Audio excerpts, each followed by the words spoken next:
Il y a aussi les fameux granulés, les fameux pelés dont les prix ont sacrément flambé, pardon pour le jeu de mots, quand il n'y a pas des arnaques. Le reportage est signé Emmanuel Mesplède et Jérôme Alexandre. Du manque, le marché du granulé a été complètement déséquilibré. Et certains arnaqueurs en ont profité pour s'y engouffrer. Oui, bonjour, je suis Monsieur Pingard. Ben écoutez, c'est suite à l'arnaque dont j'ai été victime il y a un certain nombre de mois. Je voulais savoir si elle avait du nouveau. Retour chez notre utilisateur de poêle à peler. Depuis 6 mois, Claude Pingard multiplie les appels à sa banque. Ça fait déjà plusieurs mois et... Ben oui, le temps passe, hein. Parce que souvent c'est dans le mois, hein. Après c'est service fraude, ils n'ont pas le moyen de vérifier si vous avez eu la livraison. Ah bah oui, mais moi, la livraison, c'est uniquement sur l'honneur hein, que je peux déclarer. C'est pour ça, alors je ne sais pas s'ils vont rembourser, oui. Ah bon, d'accord, ok. Au revoir. Au revoir. Le retraité tente de récupérer la somme dont il a été escroqué. En août dernier, affolé par le prix des granulés, il décide de chercher des bons plans sur Internet et tombe sur un site au prix très alléchant qui a depuis fermé.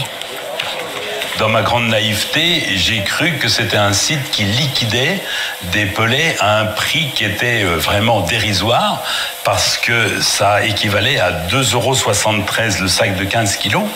Donc moi j'ai acheté 2 palettes, soit donc 156 sacs au total pour un prix de 357 €. Donc c'était très très raisonnable. Quand j'ai eu passé ma commande, par contre, j'avais pas de bon de commande. Donc moi, j'ai réclamé, alors je dois avoir ça quelque part, donc moi j'ai réclamé pour avoir un bon de commande. Ben, je suis étonné de ne recevoir aucun numéro de commande, espère de tout cœur être livré, et j'ai envoyé ça à un pelet, c'est ça. Le site c'était pelet-excellent.com. Est-ce que vous avez reçu une réponse à ce mail et qu'est-ce qui s'est passé ensuite? Vous serez livré probablement le lundi matin, le 5 septembre 2022. Merci pour la confiance. Parlez, hein. J'y ai cru pendant 2-3 jours en attendant le lundi, la livraison. Mais les 2 palettes de granulés de bois n'arriveront jamais chez eux. On achète quand même souvent sur Internet et donc on a l'habitude et on compare. Et puis là, on a été embarqué dans une histoire qui nous a dépassés, quoi.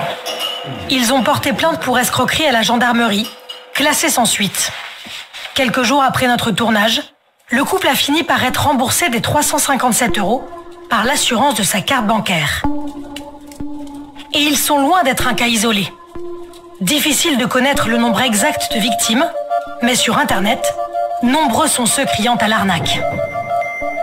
Comme moi, victime d'une belle arnaque. Grosse arnaque. Je viens de déposer plainte. Nous aussi, nous sommes victimes. Je me suis fait avoir, malheureusement. Je suis également victime de ce site. J'ai plongé aussi dans cette arnaque. Très mauvaise pub pour le secteur du granulé. Alors une entreprise a décidé de contre-attaquer en alertant les consommateurs. C'est un gros et un petit On en fait un seul. On peut voir d'abord avec ces granulés-là. Victorine Darras est responsable du marketing en ligne de cette société qui vend des granulés. Depuis quelques mois, elle a une mission particulière. Traquer les faux sites de vente, car ils détournent l'image des produits de son entreprise. Je viens de t'envoyer un petit mail Ouais. avec la liste des sites d'arnaque de la semaine. Tu avais un doute sur un des sites? Oui, exactement. Lequel? Regarde le dernier là. Bois en stock. Bon, en stock. Ça me dit rien. Moi non plus. Ok. Quand même suspect quand même. Qu'est-ce qui vous paraît suspect? Là, par exemple, on voit un lot de 5 palettes de pelés Crépito à 1490 €. Donc ça fait environ 300 € et quelques la palette. Et aujourd'hui, ce n'est pas du tout les prix du marché. Selon les distributeurs, selon la région, on va plus être autour de 500 €. Ce sont des sites qui prennent les informations de vrais fournisseurs, qui publient en fait des annonces pour les consommateurs en disant qu'ils vendent des palettes de granulés, qu'ils vendent telle marque, et voilà, qui travaillent avec plein de fournisseurs. Et en fait, derrière, il n'y a personne. Donc, les consommateurs commandent sur ces sites en pensant faire des bonnes affaires. Et derrière, en fait, il n'y a pas de fournisseur, il n'y aura jamais de produit. Et donc, ils se retrouvent un petit peu dans la panade. Les prix sur le site ne sont pas cohérents. Pas suffisants pour être sûr qu'il s'agit d'une arnaque. Dernière vérification. Allô?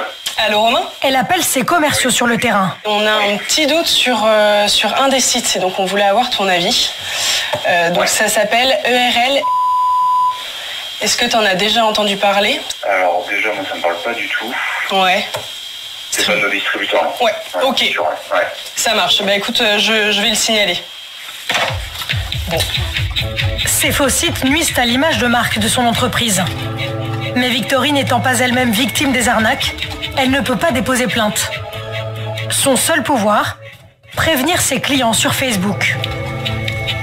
Elle a déjà recensé 421 sites frauduleux. On a juste l'impression que ça va continuer comme ça pendant encore très longtemps, sans aucune action réalisée du gouvernement ou des autorités qui essayent de protéger en tout cas les navigations sur Internet. Il n'y a rien de fait. Pourquoi ces sites d'arnaque ne sont-ils pas fermés? En théorie, c'est à la répression des fraudes de s'en charger. À plusieurs reprises, nous avons demandé une interview à ce sujet à la DGCCRF. Restée sans réponse. Il y a quelques jours, elle a néanmoins publié une mise en garde sur son site internet. Arnaque au granulé et pelé de bois. Souvent, hélas, le bois commandé et réglé d'avance n'est jamais livré et aucun service client n'est mis à la disposition du client floué. Mais concrètement, comment repérer les sites frauduleux? De quoi faut-il se méfier? Il y a quelques astuces que Thierry Beau connaît bien. Bonjour, je pourrais avoir quelqu'un, s'il vous plaît? Oui? 20 ans que cet ancien représentant pharmaceutique chasse les bandits du web. Il est devenu spécialiste des arnaqueurs qui opèrent depuis des cybercafés d'Afrique de l'Ouest. Je suis tombé dedans, entre guillemets, en aidant une victime. Et depuis, c'est vrai que en ayant un peu la haine, on va dire, de tous ces escrocs qui profitent des personnes fragiles, je me suis mis à faire de la prévention au départ, piéger ces escrocs aussi, les traquer et puis avertir au maximum. Démonstration avec ce site qu'il a découvert il y a quelques jours. Chauffe au bois avec un seul F. Le nom est emprunté à une vraie entreprise qui, elle, s'écrit avec 2 F. Tout est mis en place pour tromper le client. Une adresse en France, un numéro de téléphone français. Bonjour. Oui, bonjour, je suis bien chez Chauffe au bois. Oui, je vous appelle concernant votre poêle à bois Eco. Tous les détails sont sur notre site internet. Vous ne voyez pas ça dessus? Alors attendez. Vous êtes de quelle région? Écoutez, vous avez notre adresse sur internet. Nous sommes au 28 rue Jean-Étienne. C'est au 28, non, au 28, vous m'avez dit, là c'est le 25 qui est marqué sur internet, c'est pas le 28. Non, c'est le 25 rue Jean-Étienne Quétard. Oui, vous venez de me dire le 28. Mais comment ça? Mais enfin, oui. Vous seriez pas par hasard basé plutôt en Afrique?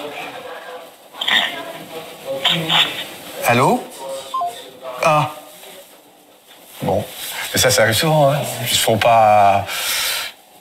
je vais dire un gros mot, mais bon, une fois qu'ils sont découverts, ils raccrochent, hein. Thierry Beau est persuadé qu'il s'agit bien d'une arnaque.